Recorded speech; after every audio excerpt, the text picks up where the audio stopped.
MP Satish. நான் வந்து MHA உடைய எக்ஸிக்யூட்டிவ் கமிட்டி மெம்பராக இருக்கேன். All India seats Ambedkar advocate அசோசியேஷனுடைய நேஷனல் செக்ரட்டரியாக இருக்கேன். இன்றைய தினம் இந்த பத்திரிகையாளர் சந்திப்பு எதுக்குன்னா, உங்கள் எல்லாருக்கும் வந்து என்னுடைய முதற்க நன்றியை தெரிவிச்சுக்கிறேன். இந்த சந்திப்புக்கு முக்கிய காரணம் என்னவென்றால், ஒட்டுமொத்த தமிழக வழக்கறிஞரின் சார்பாக ஒரு குரலாக, ஒரு குமுறலாக, ஒரு வருத்தமாக இந்த பதிவை நான் சொல்லணும்னு நான் விருப்பப்படுறேன். அதாவது கோர்ட் லீவாக இருக்கு, இருந்தாலும் வந்து இன்னைக்கு வந்திருக்க வழக்கறிஞர்கள்லாம் நல்ல கோஆப்ரேட் பண்ணாங்க. முக்கியமான தகவல் என்னன்னா, நேற்றைய முன்தினம் கரூரில் நடந்த ஒரு மிகப்பெரிய வருத்தமான நிகழ்வு தமிழக மக்கள் மட்டுமில்லாமல், உலக தமிழ் மக்கள் மட்டுமல்லாமல், ஒட்டுமொத்த வழக்கறிஞர் சமுதாயத்துக்கும் ஒரு வருத்தமான மனக்குமுறல்களை தரக்கூடிய ஒரு விஷயமாக நடந்தது. அதில் ஒரு சில விஷயங்களை வழக்கறிஞர் சார்பாக நாங்கள் சொல்லணும்னு விருப்பப்பட்டோம். அதான் இந்த பத்திரிகை சந்திப்பு. மக்கள் கிட்ட ஒன்று கேட்குறேன், மக்களே ரொம்ப வருத்தமாக இருக்கு. நீங்கள் வந்து சேஃப்டி இல்லாமல் இந்த மாதிரி ஒரு கூட்ட நெரிசலில் மாட்டிக்கிட்டு இந்த மாதிரி நீங்கள் வந்து உங்கள் குடும்பத்துக்கு ஒரு மிகப்பெரிய இழப்பாக இருக்கிறது என்னால் தாங்க முடியல. அதாவது ஒட்டுமொத்த குடும்பம் இழந்து தவிக்கும் எல்லா குடும்பத்துக்கும் என்னுடைய மன்னிப்பு கேட்டுக்கிறேன்.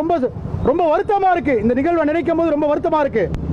All India seats of advocate Ambedkar association சார்பாக நாங்கள் ஐடியல் அண்ட் பிலாசபி ஆஃப் அம்பேத்கரை ஃபாலோ பண்ணக்கூடிய ஆட்கள், அவங்க சார்பாக, எங்க அசோசியேஷன் சார்பாக இன்னைக்கு வந்து மெடிக்கல் எமர்ஜென்சியில் இருக்க எல்லாருக்கும் எங்களால் முடிஞ்ச உதவி, வழக்கறிஞர்களால் முடிஞ்ச உதவி செய்யலான் இருக்கோம். எங்க சார்பாக ஒரு 3 லட்சம் ரூபாய் நாங்கள் தரலான் இருக்கோம். எங்களுடைய முடிஞ்சது இப்போ எல்லா அசோசியேட்டும் கலந்து பேசி நாங்களாம் நிறைவாக செய்யணும்னு நினைக்கிறோம்.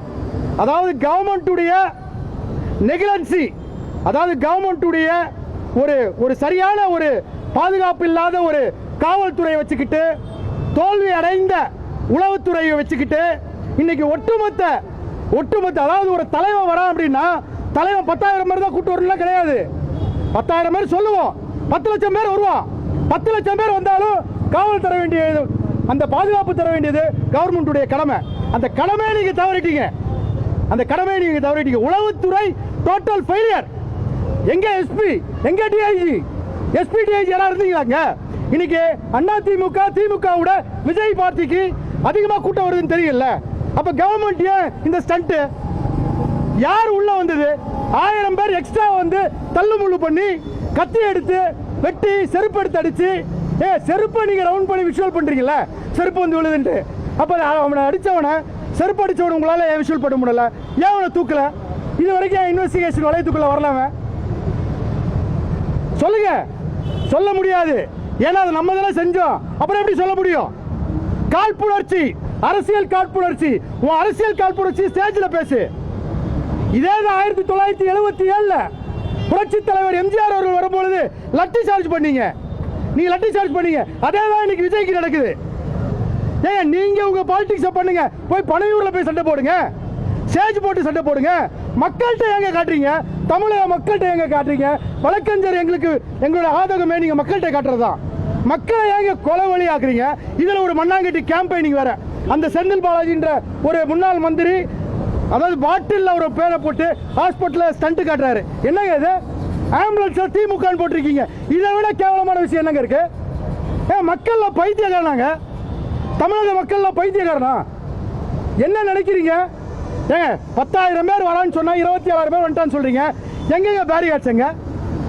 எங்கெங்க போலீஸ்? இன்னைக்கு சிஎம் போறா 2,000 பேர் போலீஸ் வரீங்கல்ல, 2,000 பேர் சும்மா வெட்டியா வந்து நிக்கிறீங்களா? நீங்க அந்த இடத்துல போய் பாதுகாப்பு கொடுக்கல? உங்களால ஏன் பாதுகாப்பு கொடுக்க முடியல? சொல்லுங்க முதலமைச்சர் அவர்களே, சொல்லுங்க. கேவலமான ஸ்டண்ட் பாலிடிக்ஸ் இது. ஒருத்தன் வளர்றான்னா, மக்களுக்காக வளர்றான்னா நீங்க என்ன பண்ணணும்? பொலிட்டிக்கலா ஜெயிக்க பார்க்கணும். ஒரு 6 மாசம் டைம் இருக்குல்ல, நிறைய நலத்திட்டம் பண்ணுங்க, மக்களை கவர் பண்ணுங்க, அப்படி ஓட்டு வாங்குங்க. ஒருத்தனை அழிச்சு நான் மேல வருவேன் கேவலமான பாலிடிக்ஸ் அன்னைக்கு 1977 இன்னைக்கு வரையும் பண்ணிட்டு இருக்கீங்க. எதுக்குங்க உங்களுக்கு அந்த பாலிடிக்ஸ்? வழக்கறிஞர்ல கொதிச்சு போயிருக்கிறோம். விஜய் ஏன் தாமதமா வந்தாரு அப்படின்னு ஒரு கேள்வி எழுது. 8:45க்கு வர வேண்டிய கூட்டத்துக்கு சென்னையிலேயே 9 மணிக்கு தான் வந்து பிளைட் ஏறுறாரு. அப்போ காத்து கொண்டிருக்கின்ற தொண்டர்கள் பற்றி அவருக்கு எந்த அக்கறை இல்லையா? சார், ஆஸ் எ ஜேர்னலிஸ்டா நீங்கெல்லாம் வந்து கான்ஸ்டிடியூஷன்ல ஒரு பில்லர். நீங்க இந்த கேள்வியை கேட்குறீங்களா? இது யார்கிட்ட கேட்கணும்? நான் தமிழக மக்களுக்காக கேட்கிறேன், விஜய்க்காக பேசுறேன், தமிழக மக்களுக்காக பேசுறேன். அவர் லேட்டா வந்தாரா சீக்கிரம் வந்தாரா எனக்கு என்ன இருக்கு? எனக்கு ஏன் உயிர் பலி ஆச்சு? ஏன் போலீஸ் ப்ரொடெக்ஷன் இல்ல? ஏன் ஹாஸ்பிட்டல் நீங்க சரியா ட்ரீட்மெண்ட் பண்ணல? ஒருத்தன் சாவறானா, ஒருத்தனை நீங்க காப்பாத்தணும். ஆறு சர்வீஸ் பர்சன் தேவை, டாக்டர்ஸ் தேவை. ரெண்டே ஹாஸ்பிட்டல்ல 150 பேர் வச்சு ட்ரீட்மெண்ட் பார்த்துட்டு இருக்கீங்க. என்னங்க இது? 40 பேர் இறந்துருக்கான்.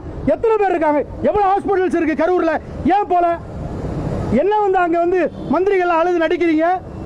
என்னங்க தமிழக மக்கள் அவ்வளவு கேவலமாயிருச்சாங்க? நீங்க பண்ற எல்லா டிராமாவும் நம்புன்னு நினைக்கிறீங்க? வழக்கறிஞர் நாங்க நம்ப மாட்டோங்க, குரல் கொடுப்போங்க. சொல்லுங்க சார். சார் சிபிஐ விசாரணை வேணும்னு கேட்குறீங்களா சார்? சார் அதாவது நான் ஒரு கொலை பண்றேன், என்கிட்டே விசாரணை வந்தா நான் கரெக்டா பார்ப்பனா? சார் ஒன் மேன் கமிஷன் எதுக்கு சார்? ஒன் மேன் கமிஷன் எதுக்கு? திமுக ஆட்சி வந்ததுல ஒன் மேன் கமிஷன் ஒண்ணுமே வேலைக்கு ஆகல சார். ஆர்வ கமிஷன் என்னங்க ஆச்சு? அதுக்கப்புறம் வந்து இந்த நம்ம கடைசியா வந்த நம்ம அந்த துப்பாக்கி சூழல் அந்த ஒன் மேன் கமிஷன் அதுல என்னாச்சு சார்? நல்ல ரிசல்ட் வராது சார். ஒன் மேன் கமிஷன் அது தேவையில்லை சார். சுப்ரீம் கோர்ட் இதை வந்து சோமோட்டோவா எடுக்கணும் சார். சுப்ரீம் கோர்ட் சோமோட்டோவா எடுத்து சிபிஐக்கு இதை வந்து டிரான்ஸ்ஃபர் பண்ணணும் சார். இதை உடனடியாக சிபிஐக்கு ட்ரான்ஸ்ஃபர் பண்ணும் சார். சார் நாங்களும் பெட்டிஷன் ஃபைல் பண்ணுவோம் சார். இப்போ ஹைகோர்ட்டில் நாங்களும் இப்போ ஃபைல் பண்ணுவோம் சார். சார் இது சிபிஐ தான் சார் ஒரே வழி. சார் நீங்கள் வந்து முதலமைச்சராக இருக்கீங்க, உங்கள் ஏர்ஃபோர்ஸ் நடத்துறீங்க பீச்சில் உட்காந்து சஃபிஷியண்டா. உங்களாலே வந்து உங்களுடைய க்ரௌடை கண்ட்ரோல் பண்ண முடியல. 5 பேர் செத்தாங்க. இந்த ஏர் ஷோ நடந்தது, உங்களால் கண்ட்ரோல் பண்ண முடிஞ்சுதா? ஸோ நீங்கள் வந்து கண்ட்ரோல் இல்லைன்னு சொல்லி நீங்கள் விஜய் சார் மேலே நீங்கள் சொல்லுறதுக்கு உங்களுக்கு எந்த ரைட்ஸும் கிடையாது. நான் மக்களுக்காக பேசுகிறேன் சார். என்னால் முடிஞ்ச நான் சம்பாதிக்கிற படத்தில் நான் 3 லட்ச ரூபா கொடுக்க ரெடி சார். சார் நீங்க இன்னைக்கு 40 பேர் இருந்திருக்காங்க. தமிழ் மக்கள் சார் உனக்கு ஓட்டு போட்டவன் சார். இதுக்கு முன்னாடி விஜய்க்கு ஓட்டு போடல சார், உனக்கு ஓட்டு போட்டவன் சார். 40 பேர் இருந்திருக்கான். 10 லட்சமா சார்? அசிங்கமா இல்ல? ஒரு வட்டச்செயலாளர்கிட்ட இருக்கும் சார் 50 கோடி ரூபாய் இன்னைக்கு திமுக வட்டச்செயலாளர்கிட்ட சார். ஒவ்வொருத்தருக்கும் சார் இது நஷ்டஈடு 1 கோடி ரூபாய் நீங்க கொடுக்கணும் சார். ஒவ்வொரு இறந்து போன ஒவ்வொருத்தருக்கும் 1 கோடி ரூபாய் கொடுக்கணும் சார். சார் விஜய் சாருக்கு ஒரு அம்பிள் சமிஷன் சார். சார் 20 லட்ச ரூபாய் நீங்க அறிவிச்சீங்க. கொஞ்சம் யோசிங்க சார். உங்களுக்கா வந்து நாயா பையன் வந்து 10 மணி நேரம் வந்து நின்னா சார். சார் அவனுக்காக 40 கோடின்றது ஒரு விஷயம் இல்லை சார். நீங்களும் கொடுங்க சார். சார் ஆளுக்கு ஒரு கோடி கொடுங்க சார். ஓரளவுக்கு காம்ப்ரமைஸ் ஆகும் சார். அண்ட் சிஎம்கே தாழ்மையான வேண்டுகோள், ஜெனியூனா நிறைய இதை நீங்க சிபிஐக்கு டிரான்ஸ்ஃபர் பண்ணிருக்கீங்க. இந்த வழக்கை சிபிஐக்கு டிரான்ஸ்ஃபர் பண்ணுங்க சார்.